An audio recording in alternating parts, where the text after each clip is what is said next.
Hello friends, welcome back to my YouTube channel. तो आज हम लेकर आए हैं आपके लिए एक नया टॉपिक, निमोनिया। ये निमोनिया हम जो देखेंगे ये है एक चाइल्ड रेस्पिरेटरी डिसऑर्डर है। तो आइए हम डील करते हैं निमोनिया। तो सबसे फर्स्ट हम देखते हैं डेफिनेशन कि निमोनिया होता क्या है। It is the inflammation of the one or both lungs and parenchyma that caused by the pneumococci. With pneumonia, the air sacs may fill with fluid or pus. तो pneumonia में क्या होता है कि जो बोथ लंग्स होते हैं, one or both lungs क्या हो जाते हैं, इसमें इन्फ्लामेशन हो जाता है। और किसमें होता है? Parenchyma. Parenchyma means alveoli. Alveoli किसमें होगा? वन और बोथ लंग्स क्या होंगे? इसमें इन्फ्लाम हो जाएंगे। एंड क्या होगा? Parenchyma means alveoli caused by the pneumococci means bacteria,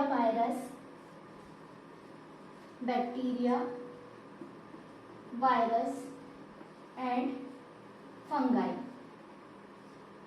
जिसके कारण किसके कारण कॉज हो रही है? बैक्टीरिया, वायरस एंड फंगाई के कारण क्या हो रहे हैं? वन और बोथ लंग्स क्या हो जा रहे हैं? इन्फेक्टेड हो जा रहे हैं। और उसमें उसके साथ क्या हो रहा है? जो एल्वियोलाई है, एल्वियोलाई में भी इन्फेक्शन देखने को मिल रहा है।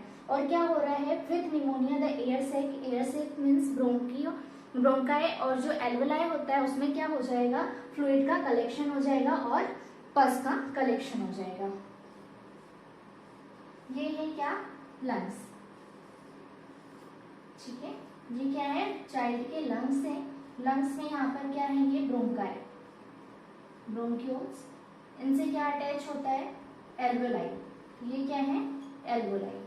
तो जो एल्वियोलाई होंगी ये वन और बोथ लंग्स में क्या होगा? या कभी कभी ये दोनों लंग्स को अफेक्ट करता है, या कभी कभी क्या होता है? ये वन ही एक ही लंग्स के जो एल्वियोलाई होते हैं उनको अफेक्ट करता है। तो ये जो एल्वियोलाई है, एल्वियोलाई में क्या हो जाएगा? इन्फेक्शन हो जाएगा। और इन्फेक्शन के कारण क्या होगा? इसमें फ्लूइड एंड पस फॉर्मेशन देखने को मिलेगा। फ्लूइड एंड पस फॉर्मेशन क्या होगा? इसमें प्रेजेंट होगा। तो ये था डेफिनेशन। इसके बाद हम देखते हैं aetiological factors and risk factors. कौन कौन से कॉजेज एंड रिस्क फैक्टर्स हैं जिसके कारण क्या होता है? Pneumonia cause. रिस्क फैक्टर्स में हम सबसे फर्स्ट देखते हैं कॉजेज, फिर उसके बाद देखेंगे हम क्या? Risk factors. तो कॉजेज में क्या है? Viral infection. ठीक है, अगर जो बेबी है, बेबी को किसी भी टाइप का कोई वायरल इन्फेक्शन होता है, मतलब वायरस के कारण इन्फेक्शन होता है। अगर क्या होता है कि बेबी किसी पॉल्यूशन वाले एरिया में, ठीक है, वहां पर वायरस बैक्टीरिया प्रेजेंट है, बेबी इनहेल करता है, ठीक है, तो क्या होगा? इनहेलेशन के थ्रू क्या होगा? जो वायरस होगा बॉडी के लंग्स, जो बेबी है, बेबी की बॉडी में या उसके लंग्स में क्या करेंगे? एंटर करेंगे। उसमें उससे क्या हो जाएगा? जो एल्वियोलाई है क्या होंगी? उसमें अफेक्ट होंगी, जिसके कारण क्या होगा? निमोनिया की कंडीशन देखने को मिलेगी। इसमें हम देखते हैं वायरल इन्फेक्शन में एग्जांपल के लिए एडिनोवायरस। एडिनोवायरस जो होता है वो किसके लिए? निमोनिया के लिए रिस्पॉन्सिबल होता है। फिर नेक्स्ट है बैक्टीरियल इन्फेक्शन। किसी भी टाइप का कोई बैक्टीरिया है, ठीक है, हमारे लंग्स में एल्वियोलाई में प्रेजेंट होगा, देन क्या होगा? जैसे कि न्यूमोकोकाई बैक्टीरिया, जिसके कारण बैक्टीरियल इन्फेक्शन देखने को मिलेगा। फंगस अगर इंटर करते हैं, जैसे कि हिस्टोप्लाज्मोसिस, तो जिसके कारण क्या देखने को मिलेगा? हमें निमोनिया देखने को मिलेगा। नेजल ड्रॉप अगर कोई भी बेबी है बहुत लॉन्ग टाइम से यूज कर रहा है, उसकी एलर्जी के कारण भी क्या होगा? निमोनिया देखने को मिलेगा। कैरोसिन पॉइजनिंग के कारण भी निमोनिया देखने को मिलेगा। देन आ जाते हैं हमारे रिस्क फैक्टर्स। रिस्क फैक्टर्स में सबसे पहले आता है कोमा। ठीक है, कोमा में क्या होता है? जब पेशेंट्स कोमा में होता है, कोमा मीन्स क्या होता है कि अनकॉन्शियस। पेशेंट्स का क्या है? वो अनकॉन्शियस है, कॉन्शियस नहीं है। तो हम क्या करते हैं? उसको जो भी फीड है वो किससे प्रोवाइड करते हैं? नेसोगैस्ट्रिक ट्यूब के थ्रू प्रोवाइड करते हैं। तो उसमें क्या होता है कि जो भी है बहुत टाइम से है, किसी भी टाइप का, कभी हमने लॉन्ग टाइम का उसको क्या दिया? न्यूट्रिशंस प्रोवाइड किए, किसके थ्रू? नेसोगैस्ट्रिक ट्यूब के थ्रू। तो उसके थ्रू क्या हो जाएगा कि वो किस में इंटर करेगा? या तो फिर कोमा में है, वेंटिलेशन में है पेशेंट, तो दैट कंडीशन में उसके थ्रू बैक्टीरिया, वायरस क्या होंगे? रेस्पिरेटरी सिस्टम में एंटर कर जाएंगे और निमोनिया देखने को मिलेगा। फिर है अल्कोहलिज्म एंड स्मोकिंग। अल्कोहलिज्म अगर मदर प्रेगनेंसी टाइम अगर अल्कोहल इनटेक कर रही है या स्मोकिंग कर रही है, दैट कंडीशन में भी निमोनिया देखने को मिलेगा। Low birth weight baby and mall nutrition. Low birth weight baby क्या होते हैं? जिनका वेट कम होता है, ऑलरेडी जो बच्चे होते हैं उनका इम्यून पावर क्या होता है, वीक होता है, उनकी इम्यूनिटी बहुत ज़्यादा वीक होती है। तो लो बर्थ वेट बेबी है या मालन्यूट्रिशन बेबी है तो इनका इम्यून पावर वीक होने के कारण क्या होगा, कोई भी बैक्टीरिया वायरस इनकी बॉडी में क्या करते हैं, बहुत जल्दी ग्रो कर जाते हैं, जिसके कारण निमोनिया देखने को मिलेगा। Family history of bronchitis, family history of bronchitis, अगर जो बेबी है, बेबी के फैमिली में अगर ब्रोंकाइटिस की हिस्ट्री है, मतलब अगर ये जेनेटिक डिसऑर्डर है, तो वो उसके कारण भी क्या होगा, निमोनिया देखने को मिलेगा। फिर है poor socio economic status, poor socio economic status है, प्रॉपर हाइजीन मेंटेन नहीं कर रहे हैं, जिसके कारण भी क्या होगा, निमोनिया देखने को मिलेगा। एयर पॉल्यूशन, एयर पॉल्यूशन के थ्रू क्या होगा, इनहेल कर रहा है, पॉल्यूशन, वहाँ एयर पॉल्यूशन बहुत ज़्यादा है, तो इनहेलेशन के थ्रू बैक्टीरिया वायरस लंग्स में इंटर कर जाएंगे और निमोनिया देखने को मिलेगा। इम्पेयर्ड एल्वेलाई फंक्शन, जो एल्वेलर है वो फंक्शन क्या हो जाएगा, इम्पेयर्ड हो जाएगा, दैट कंडीशन में भी निमोनिया देखने को मिलेगा। इम्यूनोसप्रेस्ड, इम्यूनोसप्रेस्ड मैंने अभी आपको बताया इम्यूनिटी, अगर किसी भी चिल्ड्रंस की अगर इम्यूनिटी लो है, ठीक है, उसकी इम्यूनिटी अच्छी नहीं है, तो उनकी बॉडी में किसी भी पर्सन है, चिल्ड्रंस हो, एडल्ट हो, कोई भी हो, अगर इम्यून पावर वीक होता है तो उनकी बॉडी में क्या होते हैं, कोई भी डिसीज या डिसऑर्डर जल्दी होते हैं, ठीक है, मतलब कोई बैक्टीरिया वायरस से बॉडी में इंटर करके वो क्या करता है, जल्दी से ग्रो कर जाता है। फिर है न्यूट्रोपीनिया, न्यूट्रोपीनिया मीन्स होता है low count of WBC, low count of WBC या न्यूट्रोफिल्स।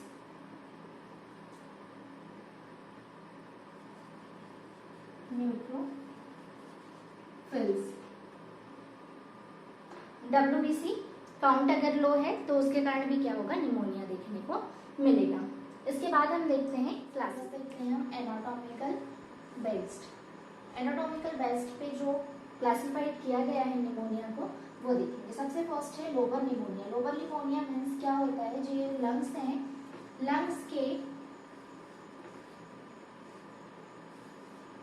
लंग्स क्या होगा, बोथ साइड, दोनों साइड के लोग क्या हो जाएंगे, इसमें इन्फेक्टेड हो जाएंगे। दोनों साइड के लोग क्या देखने को मिलेंगे, हमको इन्फेक्टेड देखने को मिलेंगे, इसको बोलते हैं हम lower pneumonia.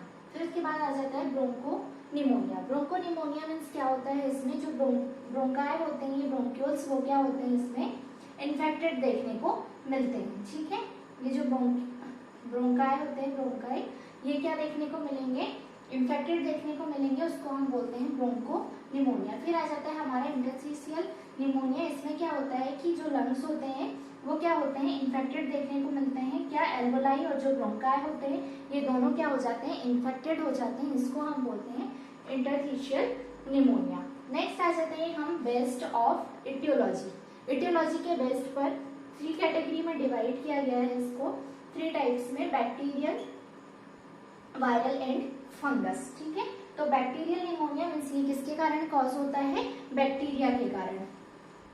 Bacteria means pneumococci, streptococci, E coli, ये जो बैक्टीरिया है उसके कारण देखने को मिलेगा। वायरस जैसे कि फॉर एग्जांपल एडिनो वायरस। तो जो वायरल निमोनिया है, अगर वायरस क्या होता है, लंग्स में इंटर कर जा रहा है और वो क्या कर रहा है, ब्रोंक्यूल्स और ब्रोंकाई जो है उनको, एल्वेलाई को क्या कर रहा है, इन्फेक्टेड कर रहा है, उसको हम बोलेंगे viral pneumonia.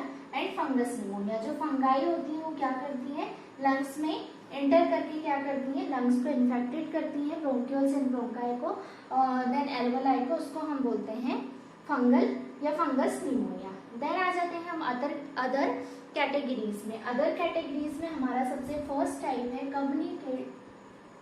Community acquired pneumonia. Community acquired anaemia जो होता है, कम्युनिटी है, अगर कम्युनिटी से वो क्या है, निमोनिया आया है, मतलब जो बैक्टीरिया, वायरस या फंगा है वो कम्युनिटी से क्या आया है, किसी पर्सन में या चिल्ड्रन में क्या कर गया है, एंटर कर गए हैं, और जिसके कारण निमोनिया कॉज हुआ है, उसे बोला जाता है community acquired pneumonia. Hospital acquired pneumonia means hospital से आए हुए बैक्टीरिया, वायरस हैं और वो क्या किया, जैसे किसी भी रीजन को लेके कोई बेबी है, वहाँ पर क्या है, एडमिट है हॉस्पिटल में, और क्या हुआ, किसी और चाइल्ड को क्या है, निमोनिया, उसके वायरस और बैक्टीरिया क्या हुए, जो हेल्दी बेबी है उसमें क्या कर गए, इंटर कर गए, हेल्दी बेबी में इंटर कर गए, और क्या हो गया, उसको निमोनिया कॉज हो गया, उसको बोलते हैं हॉस्पिटल एक्वायर्ड निमोनिया। फिर नेक्स्ट है ventilator acquired pneumonia. Ventilator acquired pneumonia में क्या होता है कि जो बेबी होते हैं समटाइम्स जब ब्रीथिंग डिफिकल्टी होती है या कोई भी रीजन है जिसके कारण क्या किया जाता है, उनको एंडोट्रैकियल ट्यूब डाली जाती है, tracheostomy tube, endotracheal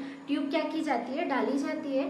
that condition में क्या होता है, क्या करते हैं, इससे आर्टिफिशियल ब्रीथिंग प्रोवाइड की जाती है। तो जो ब्रीथ है वो किससे जा रही है, वेंटिलेटर के थ्रू जा रही है। तो वेंटिलेटर्स के थ्रू अगर जो बैक्टीरिया वायरस हैं वो क्या कर जाते हैं, लंग्स में इंटर कर जाते हैं, उसको हम बोलते हैं ventilator acquired pneumonia. Aspiration acquired pneumonia मतलब कोई भी क्या चीज है, इन्फेक्टेड चीज है, उसको क्या किया है, एस्पिरेट कर लिया है चिल्ड्रन या बेबी ने, और उससे जो निमोनिया कॉज हुआ है उसे हम बोलते हैं एस्पिरेशन एक्वायर्ड निमोनिया। तो ये थे हमारे 3 टाइप्स की classification, anatomical based of etiology and others category. इसके बाद हम नेक्स्ट डील करते हैं पैथोफिजियोलॉजी। क्या होता है, ड्यू टू एटियोलॉजिकल फैक्टर्स। ठीक है, जो एटियोलॉजिकल फैक्टर्स है जैसे कि बैक्टीरिया,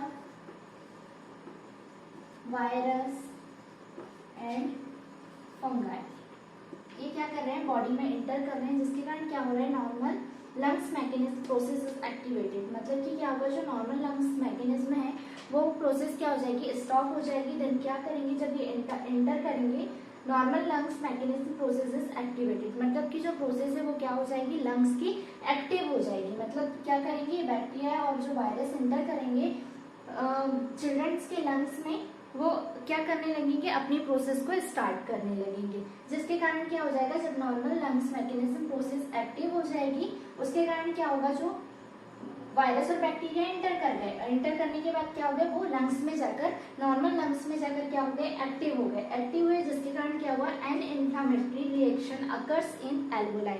एल्वोलाई में क्या होगा, इन्फ्लामेटरी रिएक्शन देखने को मिलेगी। उन्होंने क्या किया, इंटर किया, इंटर करने के बाद लंग्स में क्या हो गए, एक्टिव हुए, एक्टिव होने के बाद एलोलाई को क्या किया, इन्फेक्टेड कर दिया, इन्फेक्टेड किया, जिसके कारण हमको सिम्टम्स देखने को मिले चिल्ड्रंस में, fever and cough, fever and cough देखने को मिला। उसके बाद enhancement of growth of organism and overfilling of the alveoli. फिर क्या किया उन्होंने, एल्वोलाई में इन्फेक्शन की कंडीशन अराइज हुई, जिसके कारण क्या हुआ, वो वहां पर एक की क्वांटिटी से क्या होने लगे, वो और ज्यादा ग्रो करने लगे, मीन्स 1 से क्या होने लगे, मोर में मल्टीप्लाई होने लगे। क्या होने लगे, 1 से मोर में मल्टीप्लाई होने लगे और ग्रो करने लगे, जिसके कारण क्या हुआ, जो एल्वोलाई है, एल्वोलाई में फ्लूइड का कलेक्शन देखने को मिलने लगा, ओवरफिलिंग ऑफ दी एल्वोलाई। तो यहाँ पर एल्वोलाई में क्या होगा, उसके बाद फ्लूइड का कलेक्शन होने लगेगा, जिसके कारण alveoli under ventilated and some collapse, क्या होने लगेंगे, एल्वोलाई वेंटिलेटेड एंड कोलैप्स देखने को मिलेंगी। इम्पेयर्ड गैस एक्सचेंज, जब क्या हो जाएंगी, एल्वोलाई क्या हो जाएंगी, कोलैप्स हो जाएंगी, और जिसके कारण क्या होगा, गैस एक्सचेंज इम्पेयर्ड हो जाएगा, क्योंकि जो ब्लड है, ब्लड का एक्सचेंज कहाँ पर होता है, लंग्स में होता है। जब एल्वोलाई वहां पर क्या हो जाएंगी, डैमेज हो जाएंगी, कोलैप्स हो जाएंगी, वहां पर ब्लड गैस एक्सचेंज होगा नहीं होगा, तो वो क्या होगा, इम्पेयर्ड देखने को मिलेगा, जिसके कारण क्या होगा, साइनोसिस एंड डिस्निया की कंडीशन देखने को मिलेगी। साइनोसिस क्यों देखने को मिलेगा, इम्पेयर्ड गैस एक्सचेंज, मतलब क्या हो रहा है, जो बॉडी है, बॉडी के टिश्यू को प्रॉपर ऑक्सीजनेटेड ब्लड सप्लाई नहीं हो पा रहा है, जिसके कारण साइनोसिस एंड डिस्निया की कंडीशन अराइज होगी। फिर उसके बाद क्या होगा, पल्मोनरी डिस्फंक्शन। पल्मोनरी डिस्फंक्शन क्यों होगा, क्योंकि जो पल्मोनरी वेन है उनके थ्रू क्या होता है, वहां से प्योर लंग से ऑक्सीजनेटेड ब्लड पल्मोनरी वेन के through left atrium and left ventricle के थ्रू आर्च ऑफ पैरोटाइल होल बॉडी को क्या करता है, ब्लड सप्लाई करता है। जब वहां पर बॉडी में गैस एक्सचेंज की प्रोसेस हो नहीं रही है तो क्या होगा, जो पल्मोनरी वेन का जो फंक्शन होता है वो क्या हो जाएगा, डिसफंक्शन देखने को मिलेगा, जिसके कारण क्या कॉज होगा, निमोनिया। ये थी पैथोफिजियोलॉजी। इसके बाद हम देखते हैं साइन एंड सिम्टम। क्या होगा, जो चिल्ड्रंस होंगे उसमें क्या होगा, फीवर देखने को मिलेगा एंड कफ। फीवर क्यों देखने को मिलेगा, कहीं भी अगर इन्फेक्शन की जो प्रोसेस होती है, कहीं भी कोई इन्फेक्शन है वहां पर हमें ये सिम्टम्स देखने को मिलता है, फीवर। देन क्या होगा, लंग्स अफेक्ट है, जिसके कारण क्या होगा, वहां पर कफ देखने को मिलेगा। Then breathing sound, breathing sound क्या होंगे, एबनॉर्मल होंगे, तो हमको ब्रीथिंग साउंड जब हम अस्कल्टेशन करेंगे, अस्कल्टेशन करके देखेंगे, जब हम स्टेथोस्कोप के थ्रू क्या करेंगे, लंग्स के साउंड सुनेंगे तो हमें क्रेकल साउंड एंड व्हीजिंग साउंड क्या होगा वहाँ पर प्रेजेंट मिलेगा। देन होगा जो चिल्ड्रन है, चिल्ड्रंस में चेस्ट पेन देखने को मिलेगा, नेजल फैरिंग्स, साइनोसिस, साइनोसिस क्या होगा, bluish discoloration of the skin. क्यों होगा साइनोसिस, क्योंकि क्या हो रहा है, जो भी बॉडी के टिश्यूज हैं उनको क्या हो रहा है, एडिक्वेट ऑक्सीजनेटेड ब्लड सप्लाई नहीं हो पा रहा है, जिसके कारण बच्चों में साइनोसिस की कंडीशन देखने को मिलेगी। इरिटेबिलिटी क्या होगा, इरिटेट फील करेगा। क्यों इरिटेट फील करेगा, क्योंकि क्या उसके लंग्स अफेक्ट हैं, उसको ब्रीथिंग प्रॉब्लम होगी, फीवर होगा, बॉडी पेन होगा, जिसके कारण क्या होगा, वो जो चिल्ड्रन है वो क्या हो जाएगा, बहुत ज्यादा इरिटेट हो जाएगा, उसको इरिटेबिलिटी होगी। देन एनोरेक्सिया, ठीक है, भूख नहीं लगेगी, नोजिया एंड वॉमिटिंग फील करेगा जो बेबी है, और उसका जो फेस है वो क्या हो जाएगा, एकदम डल फेस हमको देखने को मिलेगा। डायग्नोस्टिक इवॉल्यूशन, डायग्नोस्टिक इवॉल्यूशन में सबसे फर्स्ट क्या करेंगे हम, हिस्ट्री कलेक्शन। हिस्ट्री कलेक्शन में जो भी चिल्ड्रन है जो निमोनिया से अफेक्टेड है, हम उसकी क्या करेंगे, हिस्ट्री कलेक्ट करेंगे। उसके पेरेंट्स से अगर वो चिल्ड्रंस खुद अपनी हिस्ट्री मतलब कि बताने के लिए एबल है तो हम उसी से हिस्ट्री कलेक्ट करेंगे, अगर नहीं तो हम क्या करेंगे, उसके पेरेंट्स से उसकी past medical, surgical, occupational and dietary pattern and कैसा इन्वायरमेंटल है उसके अराउंड, आजू बाजू का, ये सारी चीज़ें हम क्या करेंगे, ये सारी हिस्ट्री कलेक्ट करेंगे और उसके थ्रू क्या करेंगे, फाइंड आउट करेंगे। फिर नेक्स्ट है फिजिकल एग्जामिनेशन। फिजिकल एग्जामिनेशन में हम क्या करेंगे, अस्कल्टेशन करेंगे, मीन्स हम स्टेथोस्कोप के थ्रू क्या करेंगे, लंग साउंड सुनेंगे तो हमें दो साउंड्स क्या मिलेंगे, दो साउंड्स हमको प्रेजेंट मिलेंगे, कौन से, crackle, crackle sound and wheezing sound present मिलेगा। देन उसके बाद है PFT. PFT means pulmonary function test, pulmonary function test. Pulmonary function test हम क्यों करेंगे, लंग्स की कैपेसिटी को चेक करने के लिए हम क्या करेंगे, पल्मोनरी फंक्शन टेस्ट करेंगे। फिर है थ्रोट कल्चर। थ्रोट कल्चर्स में हम थ्रोट स्वैब कलेक्ट करेंगे और उसके थ्रू हम बैक्टीरिया और वायरस को फाइंड आउट करेंगे। स्पुटम टेस्ट, स्पुटम टेस्ट में भी सेम है, हम क्या करेंगे, चिल्ड्रंस का स्पुटम लेंगे और उसको लैब सेंड करेंगे, देन उसमें हम क्या करेंगे, वायरस और बैक्टीरिया को फाइंड आउट करेंगे। फिर आ जाता है एबीजी स्टडी। एबीजी मतलब arterial blood gas, arterial blood gas study. इसमें क्या करते हैं, O2 और CO2 की जो क्वांटिटी है उसको क्या किया जाता है, चेक किया जाता है। तो क्या होता है कि जो निमोनिया है उसमें क्या होता है कि प्रॉपर ब्लड सप्लाई नहीं हो पाता ऑक्सीजनेटेड, किसको, चिल्ड्रंस को। तो उसके लिए हम क्या करते हैं, एबीजी एनालिसिस करते हैं, स्टडी करते हैं, उसके थ्रू हम क्या करते हैं, O2 और CO2 की क्वांटिटी को हम इवॉल्वेट करते हैं। देन है इमेजिन स्टडी। इमेजिन स्टडी में हमारा हो जाता है x ray, CT scan and MRI। Imaging study के थ्रू हम क्या फाइंड आउट करेंगे कि जो लंग्स है, लंग्स की कैपेसिटी क्या है और कितना एरिया है वो क्या हुआ है, अफेक्ट हुआ है। देन है एंडोस्कोपिक प्रोसीजर। एंडोस्कोपिक प्रोसीजर में सबसे फर्स्ट प्रोसीजर है ब्रोंकोस्कोपी। ब्रोंकोस्कोपी में क्या किया जाता है, नोज और माउथ के थ्रू एक ट्यूब होती है जिसमें एक सैटेलाइट ट्यूब होती है जिसमें क्या होता है, कैमरा अटैच होता है, उसको हम क्या करते हैं, लंग्स में इंसर्ट करते हैं नोज और माउथ के थ्रू, और वहां पर जो इन्फेक्शन एल्वोलाई और ब्रोंकाई को क्या किया जाता है, विजिबल किया जाता है और देखा जाता है कि कितना अफेक्ट हुआ है वहां पर इन्फेक्शन। देन हो जाता है थोरेकोस्कोपी, थोरेक्सस्कोपी। इसमें क्या करते हैं कि जो अपर साइड है रिप, मिड रिप्स और स्केपुला के नीचे वाले एरिया पे हम क्या करते हैं, कट करते हैं। कट करने के बाद वहां पर भी एक सैटेलाइट ट्यूब जैसा इंस्ट्रूमेंट क्या किया जाता है, इंसर्ट किया जाता है, उसमें भी क्या होते हैं, कैमरास लगे हुए होते हैं और उसके थ्रू हम क्या करते हैं, वहां लंग्स के इन्फेक्शन को चेक करते हैं। ठीक है, फिर नेक्स्ट आ जाता है बायोप्सी। बायोप्सी में lungs biopsy and plural biopsy. तो हम क्या करेंगे, लंग्स बायोप्सी में लंग्स का स्मॉल पार्ट लेंगे और उसको लैब सेंड करके वहां पर हम क्या करेंगे, इन्फेक्शन की कितना इन्फेक्शन स्प्रेड हुआ है उसको हम क्या करेंगे, फाइंड आउट करेंगे। प्यूरल बायोप्सी में भी सेम है, प्यूरल कैविटी से प्यूरल का स्मॉल सा क्या लिया जाता है, स्मॉल पार्ट लिया जाता है, उसको भी लैब सेंड किया जाता है, उसके थ्रू हम बैक्टीरिया वायरस को फाइंड आउट करते हैं। ये था डायग्नोस्टिक इवॉल्यूशन। देन हम देखते हैं ट्रीटमेंट में हम क्या करेंगे, चिल्ड्रंस को एंटीबायोटिक ड्रग देंगे क्योंकि क्या है, लंग्स में जो ब्रोंकियल्स हैं, ब्रोंकाई हैं, एल्वोलाई वो क्या हो गए हैं, इन्फेक्टेड हो गए, जिससे हम क्या करेंगे, बैक्टीरिया और वायरस से प्रिवेंट करने के लिए हम एंटीबायोटिक ड्रग प्रोवाइड करेंगे। Then hydration therapy, hydration therapy क्यों दिया जाता है, क्योंकि जो बेबी है, बेबी में क्या है, टेपिपनिया की कंडीशन देखने को मिलेगी, जिसको हम प्रिवेंट करने के लिए हम क्या करेंगे, हाइड्रेशन थेरेपी देंगे। Then warm iced inhalation, warm iced inhalation means क्या होगा, उसके जो ब्रोंक्यूल्स हैं वो क्या हो जाएंगे, ब्रोंकाई एकदम इरिटेट हो जाएंगी, ठीक है, इरिटेट हो जाएंगी, जिसके कारण हम क्या करेंगे, उसको रिलैक्स प्रोवाइड करने के लिए, ब्रोंक्यूल्स को रिलैक्सेशन प्रोवाइड करने के लिए हम वार्म आइस्ड इनहेलेशन देंगे। एंटीपायरेटिक ड्रग, क्योंकि कहीं भी कोई भी इन्फेक्शन होता है तो उसके कारण फीवर की कंडीशन अराइज होती है, तो हम क्या करेंगे, फीवर से प्रिवेंट करने के लिए एंटीबायोटिक पायरेटिक ड्रग हम क्या करेंगे, चिल्ड्रंस को प्रोवाइड करेंगे। O2 एडमिनिस्ट्रेट, क्योंकि क्या है, बॉडी में इनसफिशिएंट O2 सप्लाई है, प्रॉपर क्या हो रहा है, ऑर्गन्स को, टिश्यूज को क्या हो रहा है, प्रॉपर ब्लड सप्लाई नहीं हो पा रहा है, कौन सा, ऑक्सीजनेटेड ब्लड नहीं सप्लाई हो पा रहा है, इसके कारण हम क्या देंगे, O2 एडमिनिस्टर करेंगे। और क्या हो रहा है, जो भी चिल्ड्रंस है उसको ब्रीथिंग डिफिकल्टी हो रही है, इसके कारण हम O2 एडमिनिस्टर करेंगे। फिर देन नेक्स्ट आ जाते हैं कॉम्प्लिकेशन। कॉम्प्लिकेशन में क्या होगा, चिल्ड्रंस में शॉक देखने को मिलेगा, रेस्पिरेटरी फेलियर देखने को मिलेगी, एटलेक्टेसिस एंड प्यूरल इफ्यूजन। जो प्यूरल कैविटी है वहां पर हमको फ्लूइड का कलेक्शन देखने को मिलेगा या पस का कलेक्शन देखने को मिलेगा, ठीक है।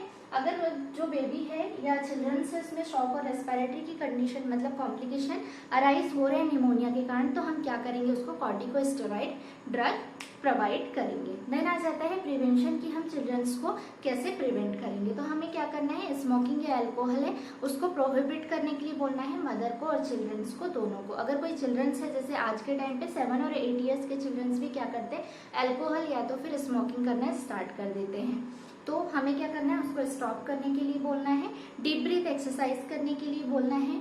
हमें क्या करते रहना है, जो भी बेबी है, चिल्ड्रंस है, उसकी पोजीशन को चेंज करने के लिए बोलना है। देन पर्सनल हाइजीन मेंटेन करने के लिए हमें क्या करना है, बच्चों को बोलना है। तो ये था हमारा आज का टॉपिक निमोनिया। आगे फिर हम नए वीडियो में लेकर आएंगे नया टॉपिक। अगर आपको मेरा वीडियो अच्छा लगा हो तो please like share and subscribe करें। नए वीडियो के नोटिफिकेशन के लिए बेल आइकन को प्रेस करना ना भूलिए और जितना ज़्यादा हो सके अपने दोस्तों को शेयर कीजिए।